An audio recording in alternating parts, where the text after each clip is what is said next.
Cazadores de nazis. Justicia al estilo del SAS.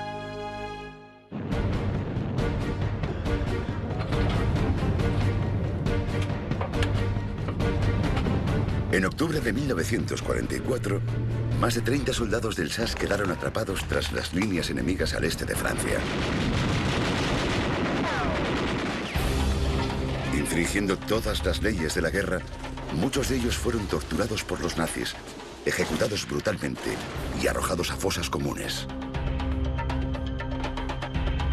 En la misma zona, 4 agentes de operaciones especiales, capturadas mientras trabajaban de forma encubierta, sufrieron una muerte horrible después de que un doctor nazi les inyectase ácido carbólico. El brillante agente de inteligencia del SAS, Bill Barkworth, fue enviado después de la guerra para averiguar qué había ocurrido con los soldados desaparecidos.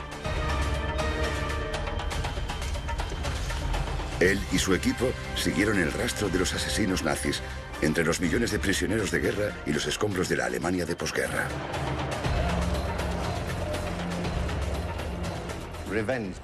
En lo que se refería a nosotros no nos movía un afán de venganza. Teníamos un trabajo que hacer: llevar a aquellas personas ante la justicia. Cuando una segunda cazadora de nazis, Vera Atkins, apareció en busca de sus chicas de operaciones especiales, Barkworth la ayudó a localizar al cruel doctor que les había asesinado. Juntos, llevarían a los criminales de guerra nazis ante la justicia.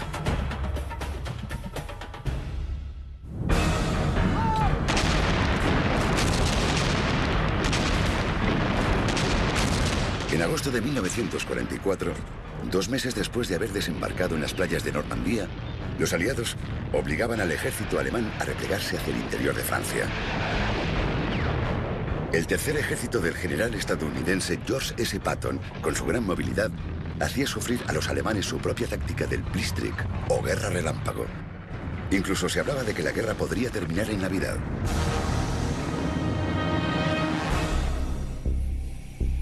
Se esperaba que los alemanes plantasen cara en los bosques de la cordillera de los Vosgos, la última barrera natural antes del río Rin.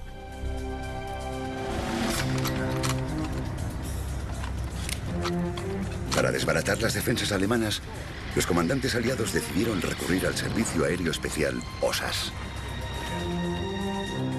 Haciendo honor a su lema, quien se atreve gana, el SAS se había labrado una siniestra reputación en los desiertos del norte de África. Sus unidades móviles, altamente entrenadas, sembraron el caos tras las líneas enemigas. Justo lo que se necesitaba en la cordillera de los Vosgos en agosto de 1944.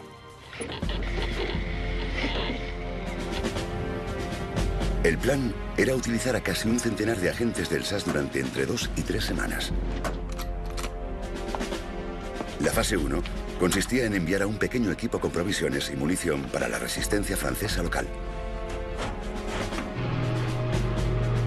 La noche del 12 de agosto, aquel grupo de avanzada se puso de camino a la zona de Salto.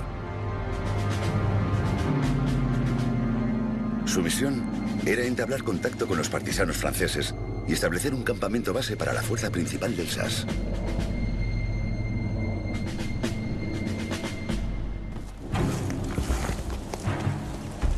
En un primer momento, las laderas densamente arboladas de los Vosgos parecían ofrecer un marco ideal para los clásicos ataques relámpago del SAS.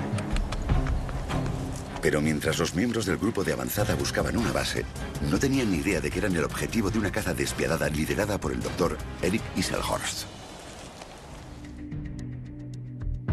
Isselhorst había sido agente de la Gestapo desde 1935 y había sido entrenado para localizar y eliminar a los enemigos del régimen nazi.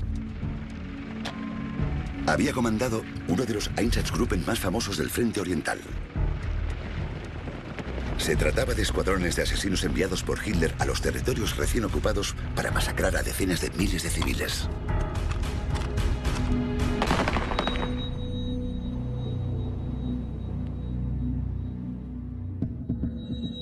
Isselhorst era entonces el jefe de la policía de seguridad en la frontera franco-alemana. Sus órdenes: aniquilar a todos los partisanos franceses y a los paracaidistas del SAS.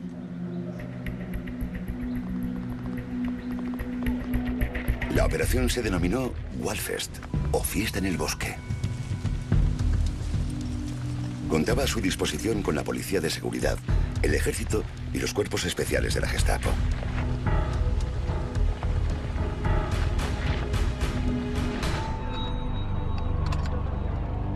Sus hombres eran expertos en extraer información de sus prisioneros mediante los interrogatorios y las torturas. Uno de los comandantes más brutales de la Gestapo era el doctor Hans-Dietrich Ernst, que había enviado recientemente a 800 judíos franceses a la muerte en Auschwitz.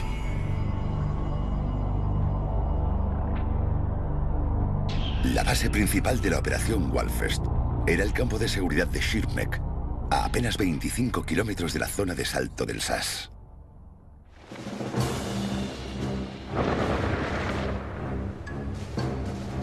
Los hombres del Sass pronto se vieron inmersos en el fuego cruzado. Se mantenían constantemente en movimiento, utilizando la espesura del bosque como refugio. Sus aliados de la resistencia francesa mostraban mucho entusiasmo, pero carecían de entrenamiento. Al cabo de una semana, la mayoría de ellos habían sido asesinados o capturados. El 17 de agosto, el Sass perdió a su primer hombre, con la desaparición de un sargento. Nadie sabía si estaba vivo o muerto. Superado ampliamente el número, el grupo de avanzadillas se encontró con un enemigo mucho más poderoso de lo que habían previsto.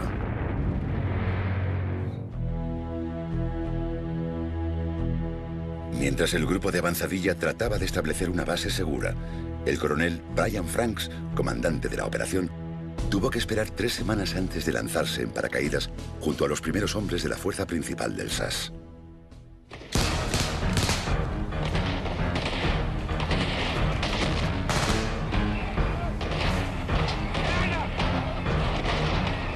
Jugando al ratón y el gato, Franks desplazaba a sus hombres de un campo a otro para esquivar a los escuadrones de la muerte del doctor Isselhorst.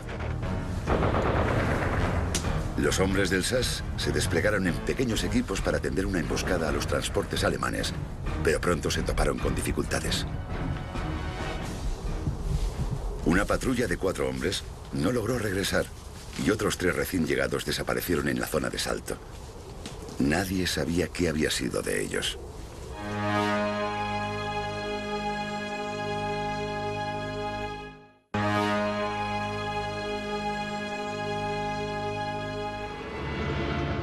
Caravanas de camiones de abastecimiento como el afamado Red Ball Express atraviesan Francia.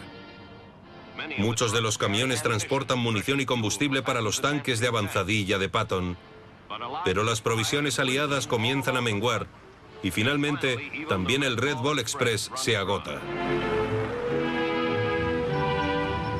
El ejército de Patton debe pararse en seco, incapaz de continuar y de terminar con los alemanes que se baten en retirada.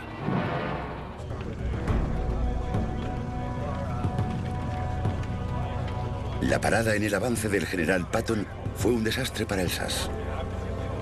Significó que quedarían aislados tras las líneas enemigas durante semanas.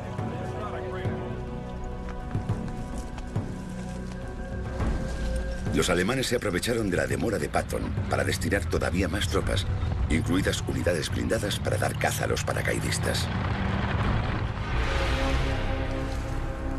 Tras haber perdido ya a 10 hombres, el coronel Franks seguía intentando encontrar una zona segura para hacer llegar a 60 hombres más. Necesitaba ir un paso por delante de la caza de los alemanes.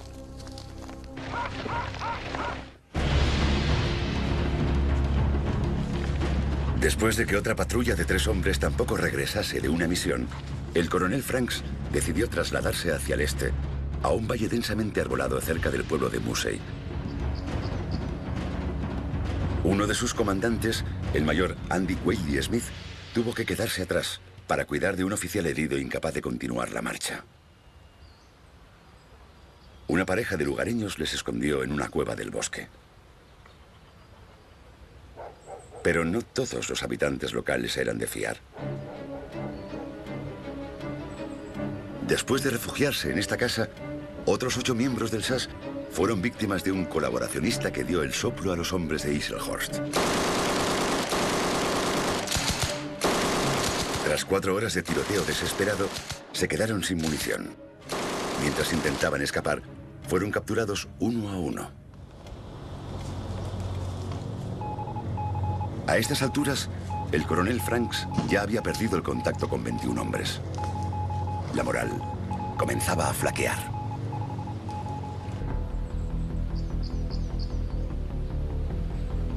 Pero entonces se produjeron una serie de temerarios descensos en paracaídas sobre esta pradera a pocos cientos de metros de Moosey, que permitieron llegar a los 60 hombres restantes y los valiosos jeeps.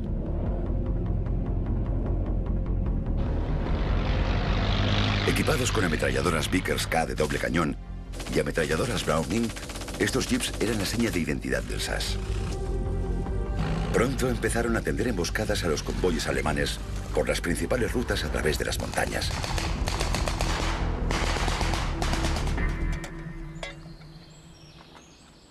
Pero tras más de un mes escondiéndose de los hombres de Isselhorst, las provisiones se estaban agotando. Los miembros del SAS recurrían cada vez con mayor frecuencia a habitantes locales para abastecerse. Personas corrientes, como Madeleine Petrie, corrieron riesgos extraordinarios. Llegaban todas las noches a la misma hora y seguían un arroyo para no perderse. Tenían que esperar hasta la noche porque los alemanes estaban allí, en el castillo. Daba miedo. Una noche los alemanes estaban en la puerta y los soldados estaban en la casa, imagínese. No sabía qué hacer. Le dije a mi padre que los había llevado a la pocilga con el cerdo que teníamos allí a los 2 ingleses. Con tanta prisa que a uno le cayó la metralleta en la sopa. Siempre me he reído de aquello, pero ocurrió de verdad. Pronto habría pocos motivos para reír. El doctor Hans Dietrich Ernst, el brutal líder del comando de Isselhorst, estaba a punto de desatar una horrible campaña de represalias. La mañana del 24 de septiembre, empujaron a todos los hombres de Moosey de entre 16 y 60 años al centro del pueblo.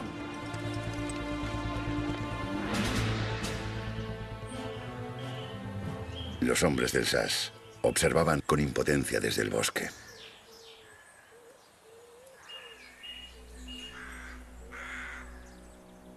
Los hombres fueron conducidos al castillo cercano.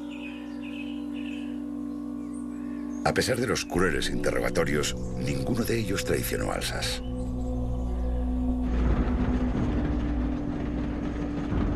El castigo fue la deportación a campos de concentración, incluidos Auschwitz y Dachau.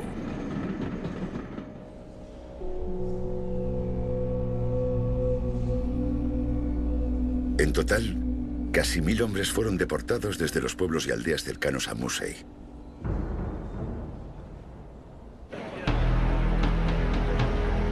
A principios de octubre, el avance estadounidense desde el oeste seguía detenido. La operación del coronel Franks había durado 11 semanas, y este decidió que no podía mantener a sus hombres más tiempo en el bosque. Eso significaría abandonar al mayor Wiley Smith y al oficial herido, escondidos en un refugio de la montaña, así como a varios hombres que seguían de patrulla. Por ello, Franks dejó a un grupo de retaguardia para esperarlas. Después se reunió con el resto de sus tropas en este claro del bosque.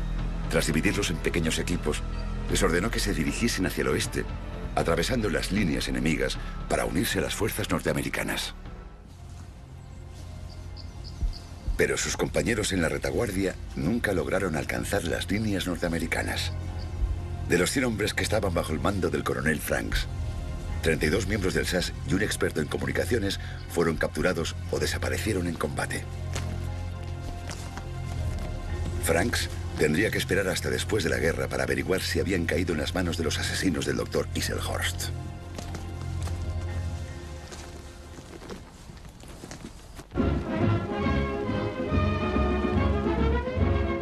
Otro barco ha llegado a Gran Bretaña con más de 600 hombres que han estado como prisioneros de guerra en los campos alemanes desde los días de Noruega y de la batalla de Francia.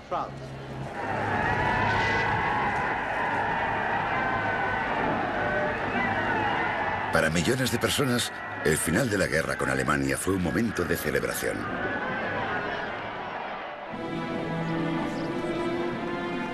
Pero después de la fiesta, comenzaron a entender la realidad de lo que habían perdido. Amigos, familiares y compañeros de los soldados desaparecidos seguían preguntándose qué había sido de ellos. Fue un trago amargo para el coronel Franks en el cuartel general del SAS. Era consciente de que Hitler había ordenado la ejecución de todos los soldados aliados capturados en sus territorios. Pero nadie sabía cómo se había llevado a cabo la orden.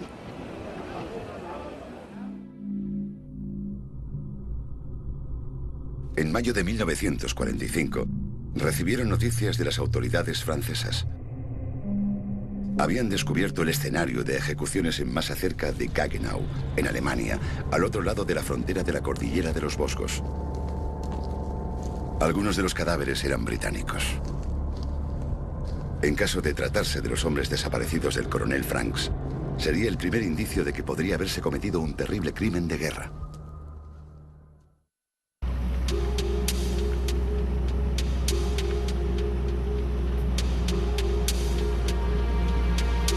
Al cabo de una semana, Franks envió al mayor Bill Barkworth, un brillante aunque poco ortodoxo oficial de inteligencia, para que dirigiese a un equipo de investigación del SAS. Barkworth era la elección ideal. Dominaba el alemán y hablaba bien en francés y disfrutaba del papel de detective militar. A su llegada a Gaggenau, comenzó la macabra tarea de intentar identificar a los soldados del SAS entre los 27 cadáveres británicos, estadounidenses y franceses encontrados al fondo de un cráter provocado por una bomba. Era obvio que habían sido asesinados de un tiro en la cabeza. Las chapas identificaron tanto al mayor Willie Smith como al oficial herido del que había estado cuidando. Otros 3 miembros del SAS fueron identificados gracias a las dentaduras y a los relojes de pulsera. Barkworth tomó posesión de esta casa privada de Gaggenau como base para su equipo de investigación. El enorme sótano era una prisión temporal ideal para los sospechosos nazis. La caza de los asesinos comenzó como un rastreo de los detallados archivos de la Gestapo, confiscados a raíz de la liberación de Francia un año antes. Con ellos, Barkworth pudo reconstruir los movimientos exactos de los comandos de la Gestapo de Isselhorst que operaban en la zona. Hombres como el Dr. Ernst, que para el SAS ya era sospechoso de cometer atrocidades anteriormente contra algunos de sus hombres. Pronto quedó claro que muchos de los antiguos compañeros de Barkworth habían sido interrogados y torturados en el campo de Schirmeck, dirigido por los esbirros del Dr. Isselhorst. Al cabo de pocas semanas, localizaron al comandante del campo, Karl Bach, así como a numerosos exprisioneros franceses. Estos revelaron que varios soldados británicos habían recibido palizas y habían sido torturados en el campo.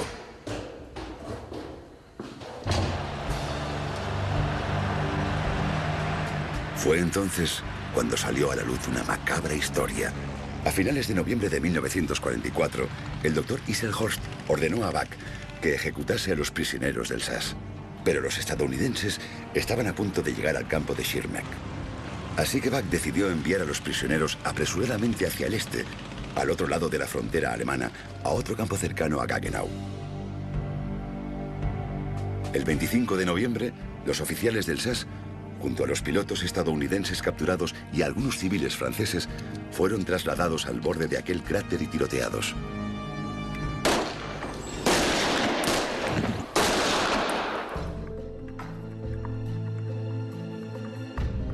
El hombre que apretó el gatillo fue el oficial de las SS, Heinrich Neuschwanger. Fue fácil localizarle. En agosto de 1945 ya estaba en manos del SAS. Dusty Rhodes, miembro del equipo de Barkworth, recuerda llevar a Neuschwanger a la escena del crimen. Nuestro oficial al mando, el mayor Bill Barkworth, estaba hablando con él y le preguntó qué sentía acerca de los asesinatos ahora que la guerra prácticamente había terminado. Y él permaneció allí, con gesto muy arrogante. No parecía mostrar ningún tipo de sentimiento. Así que cuando se dio la vuelta y me miró, yo le miré y pensé en toda la gente a la que conocía en persona.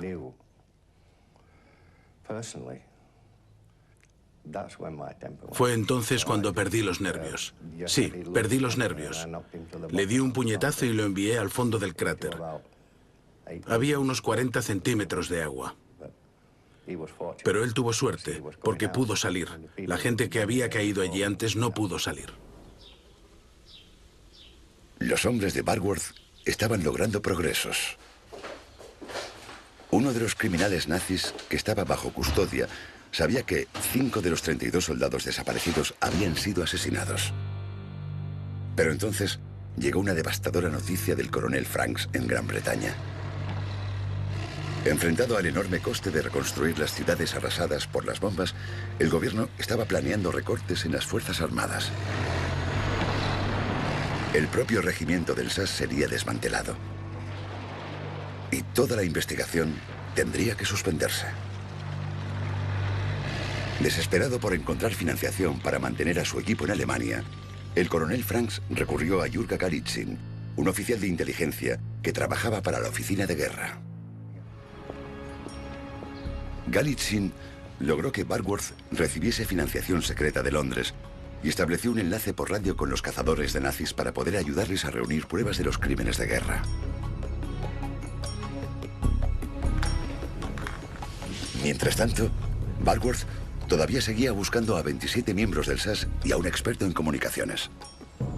Ahora ya podría investigar un soplo, según el cual había varios miembros del SAS enterrados en el pueblo de Mousey, al otro lado de la frontera de Francia.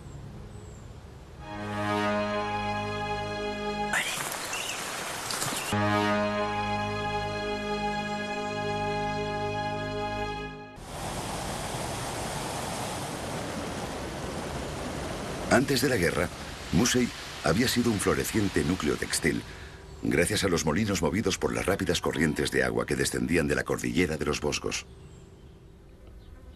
Pero Mousey y sus alrededores se habían convertido en un valle de viudas. Los recuerdos de las deportaciones en masa de Auschwitz, realizadas por los matones nazis del Dr. Ernst, todavía estaban recientes. Más de 100 lugareños todavía no habían regresado a sus hogares cuando el equipo de Barkworth averiguó qué había sido de sus compañeros del SAS.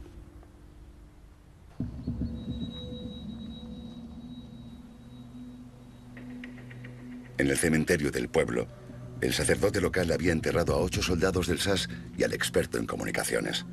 3 de ellos habían muerto en combate.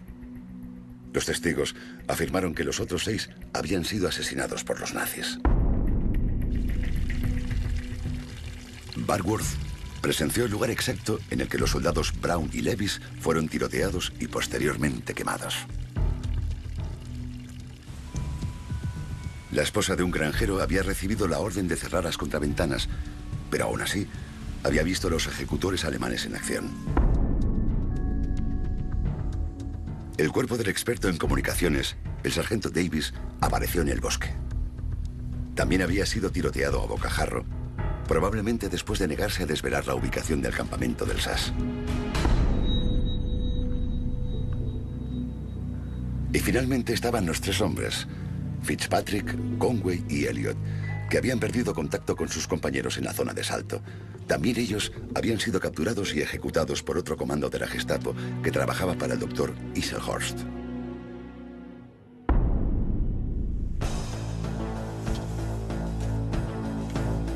Barkworth estaba más decidido que nunca a dar caza a los nazis responsables. De los 32 soldados del SAS que estaban originalmente en su lista, sabía que 10 habían sido asesinados y 3 habían muerto en combate. El destino de los 19 restantes seguía siendo un misterio.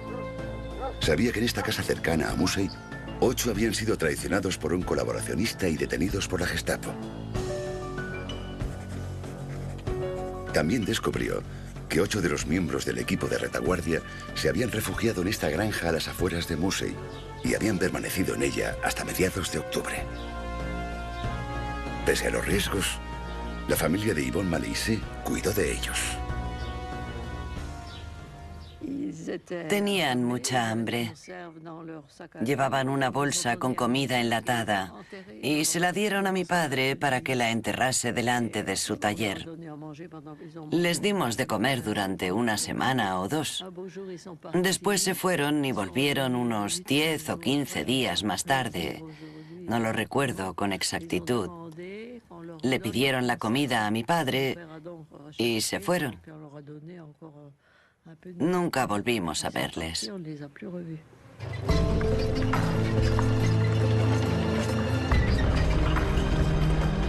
Las investigaciones de Barkworth revelaron que los 8 hombres del SAS habían sido capturados por una unidad blindada alemana.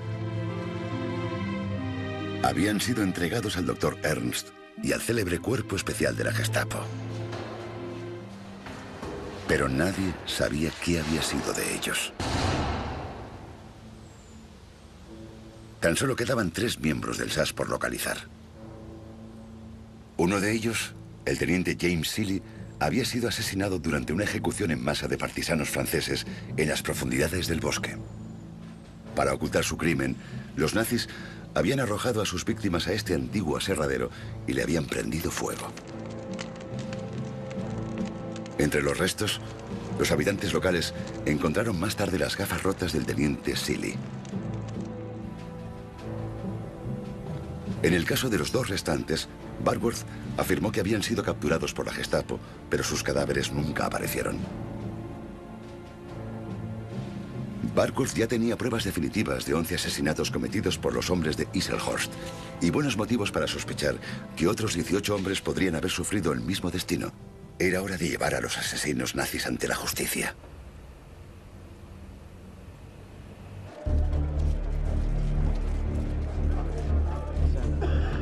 La búsqueda los llevó a él y a su equipo a los enormes campos de prisioneros de guerra y centros de detención de la Alemania de posguerra.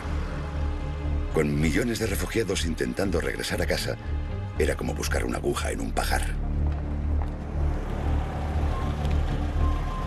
La situación se complicó para los investigadores de Barkworth, puesto que Alemania estaba dividida en diferentes zonas gobernadas por los británicos, los estadounidenses, los franceses y los rusos.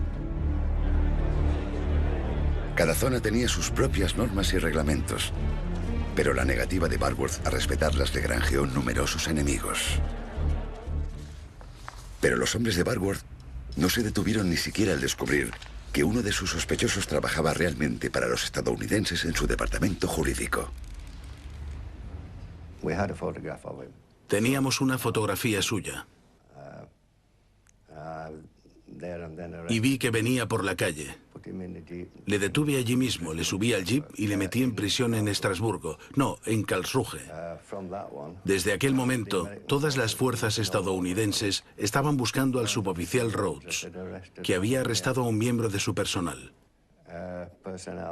Conseguí un permiso de 1 mes después de aquello.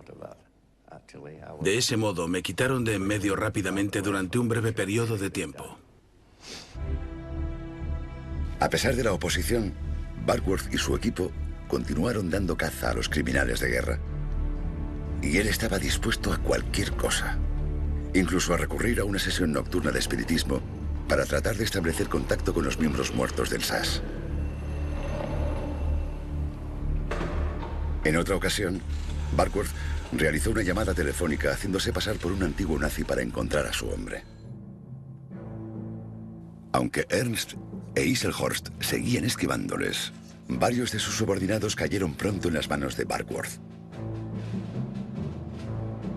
Sus confesiones confirmaron los peores temores.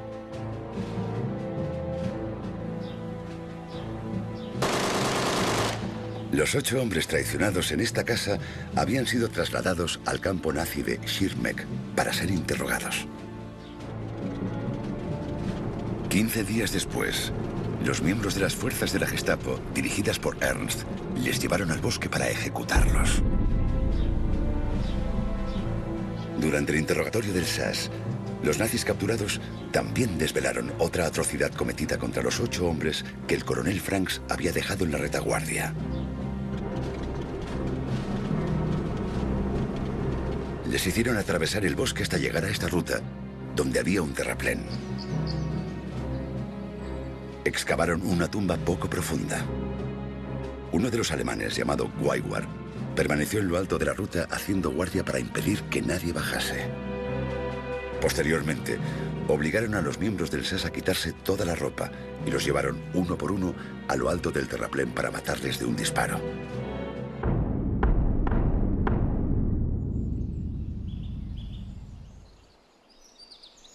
Los hombres de Barkworth necesitaban pruebas para demostrar sus teorías. Peinaron los bosques buscando una tumba poco profunda en una zona de casi 1 kilómetro cuadrado. Registramos milímetro a milímetro aquel bosque. Finalmente, yo mismo, al ser horticultor de profesión, me fijé en que una determinada zona tenía un crecimiento ligeramente diferente que el resto del hábitat en el espacio circundante. En mi primer intento de excavación, me encontré con un dedo del pie de alguien.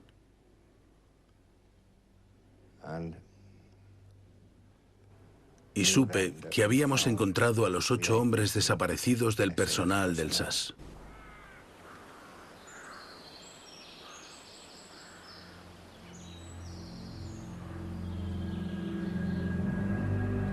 Mientras el equipo de Barkworth elaboraba su acusación contra los criminales de guerra nazis, la búsqueda de pruebas les condujo a otros descubrimientos macabros.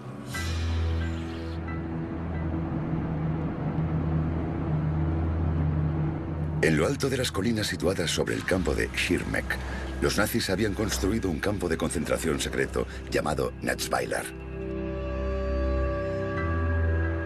Entre sus víctimas había judíos, miembros de la resistencia francesa y agentes británicos encubiertos. Las investigaciones de Barkworth en Natzweiler habían atraído la atención de otra cazadora de nazis, Vera Atkins, del Cuerpo Especial de Operaciones. Atkins estaba buscando a sus propias agentes, desaparecidas en combate en la misma parte de Francia.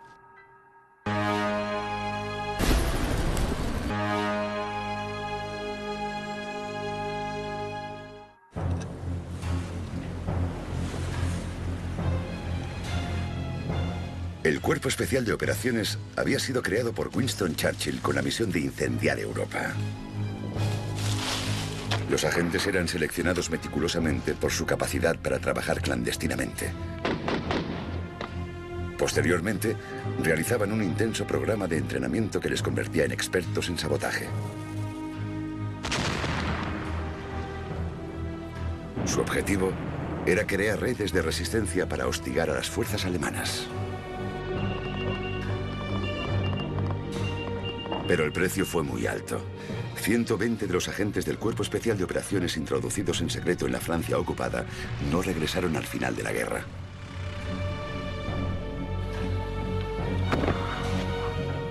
Vera Atkins había entrenado a muchas de las mujeres. Después de implicarme mucho para que operasen sobre el terreno, era fundamental seguirles la pista hasta el final, saber qué había pasado por el bien de sus familias. Nadie termina de creerse que alguien muy cercano está realmente muerto hasta que se le proporciona alguna prueba. En su lista estaban 4 agentes. Atkins descubrió que habían sido capturadas por los alemanes y enviadas a un campo de concentración en el este de Francia a principios de julio de 1944. André Borel, la primera mujer que saltó sobre la Francia ocupada. Diana Rowden, delgada, alta, con un lazo escocés en el pelo. Vera Liz, más baja, con la cara redonda. y Sonia Ochalneski. Estaba muy capacitada y era una chica muy admirada, valiente y eficaz.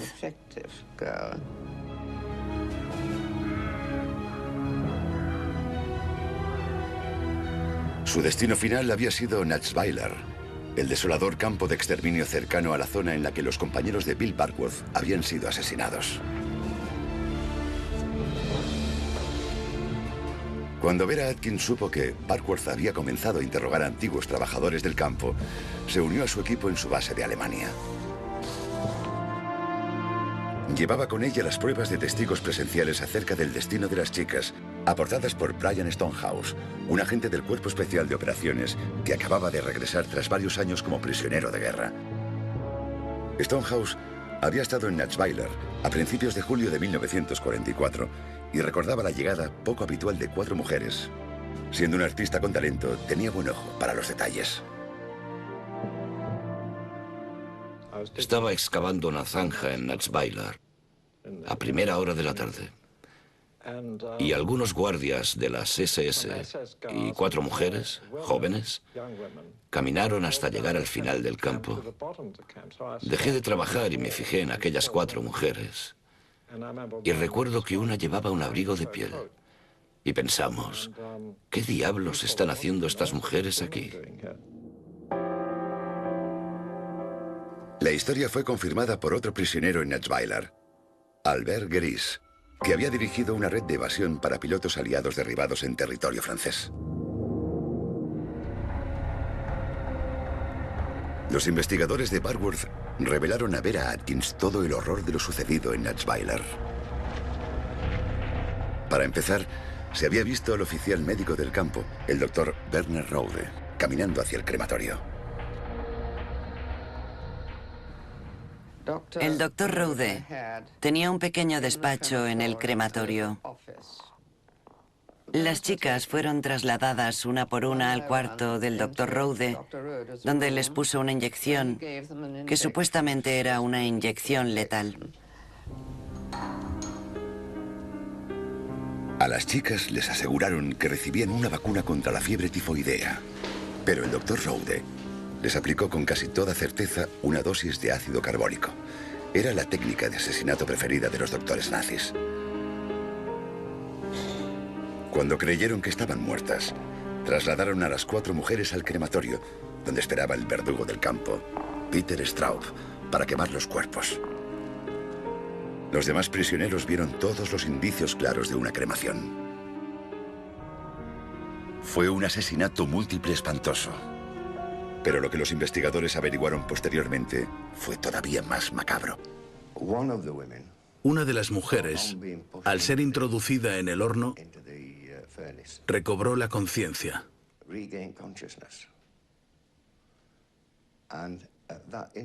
Y en ese instante, arañó a Straub en un lado de la cara. Y él todavía tenía las marcas de las uñas de aquella mujer. El brutal verdugo, Peter Straub, el hombre a cargo del crematorio, estaba en lo más alto de la lista de Barkworth. Los cazadores de nazis peinaron a Alemania buscándole, hasta que al final lo localizaron en una casa de Mannheim.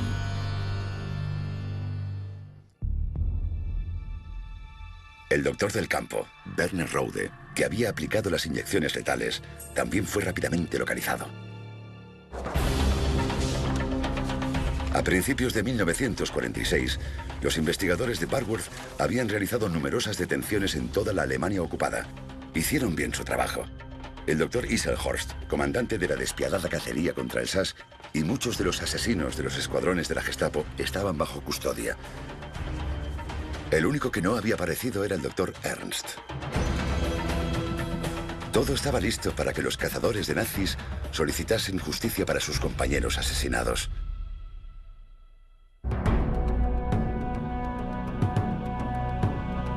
En el juicio por crímenes de guerra celebrado en Alemania en mayo de 1946, los sospechosos nazis solo tenían un argumento de defensa. Estaban obedeciendo la orden de Hitler en tiempos de guerra. Todos los soldados enemigos que operasen detrás de sus líneas debían ser ejecutados sin piedad.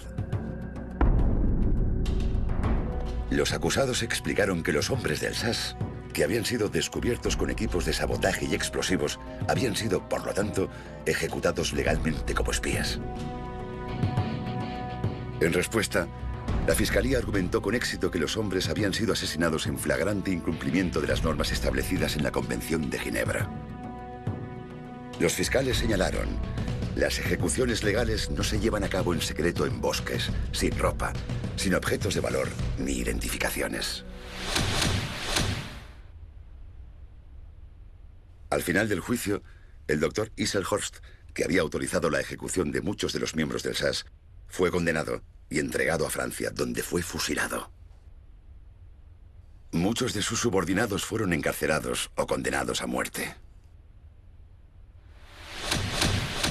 Entre ellos, Heinrich Neuswanger, que había asesinado personalmente a 5 hombres del SAS. Dusty Rhodes fue testigo de su ahorcamiento. En lo que se refería a nosotros, no nos movía un afán de venganza. Teníamos un trabajo que hacer, llevar a aquellas personas ante la justicia. Y una vez que lo conseguimos, pensamos que habíamos hecho nuestro trabajo. Los nazis que habían asesinado a las chicas de Vera Atkins en Natzweiler también se sentaron en el banco de acusados. El doctor Rode, que había administrado las inyecciones, murió ahorcado. Peter Straub, el hombre que había quemado a una agente viva, recibió una sentencia más benevolente, pero finalmente fue ahorcado por otro delito.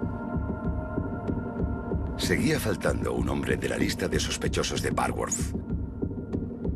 El doctor Ernst, el líder de la Gestapo, que había ejecutado a sus prisioneros del SAS y aterrorizado al pueblo de Musey. Sus salvajes crímenes de guerra nunca se olvidaron, y 30 años después de que el equipo de Barworth se hubiese ido, llegó la noticia de que se estaba produciendo un acto final de justicia.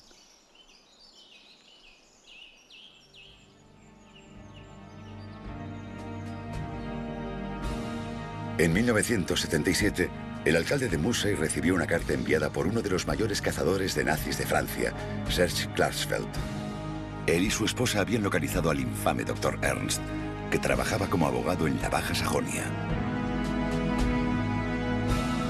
Habían logrado que se le prohibiese la práctica de la abogacía y esperaban poder llevarle pronto a juicio. Pero Ernst nunca se enfrentó a sus acusadores ante un tribunal. Al año siguiente murió, tras caer por unas escaleras. Así se cerraba un amargo episodio tanto para las víctimas francesas como para los agentes del SAS. Para entonces, los cazadores de nazis liderados por Barworth ya se habían ido hacía mucho tiempo, pero sus compañeros asesinados y enterrados en el pueblo habrían estado orgullosos de su determinación por lograr que se hiciese justicia en su nombre.